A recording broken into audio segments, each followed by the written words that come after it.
आत्मविश्वास की ताकत। सीमा एक छोटे से गांव में रहती थी।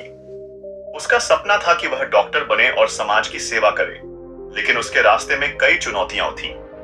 उसके परिवार में अधिकतर लोग कहते थे कि लड़कियों को ज्यादा पढ़ने की जरूरत नहीं होती, उनका काम घर का ही होता है। गांव के लोग भी इस मानसिकता से बाहर नहीं थे।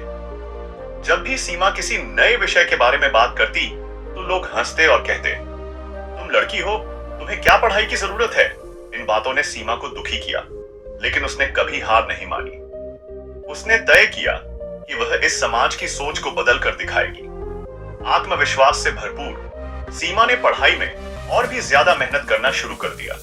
जहां एक ओर लोग उसे कमजोर समझते थे, वहीं दूसरी ओर सीमा अपनी पढ़ाई पर पूरी तरह से ध्यान दे रही थी। उसने अपने सपने को साकार करने के लिए किसी भी तरह की नकारात्मकता को अपने रास्ते का अवरोध नहीं बनने दिया। वह दिन रात किताबों में खोई रहती, न किसी से बात करती और न ही किसी चीज में अपनी ऊर्जा व्यर्थ करती। उसके कठिन परिश्रम ने उसे उसकी मंजिल तक पहुंचाया। सीमा ने अपनी मेडिकल की पढ़ाई पूरी की और एक डॉक्टर के रूप में अपनी पहचान बनाई। उसने साबित कर दिया कि अगर आत्मविश्वास हो और मन में दृढ़ निश्चय हो, तो किसी भी परिस्थिति को चुनौती दी जा सकती है। अब सीमा न केवल एक सफल डॉक्टर थी, बल्कि उसने समाज के सोच को भी बदलने की कोशिश की। उसने लड़कियों को यह सिखाया कि उनके पास किसी भी क्षेत्र में अपनी पहचान बनाने की पूरी क्षमता है।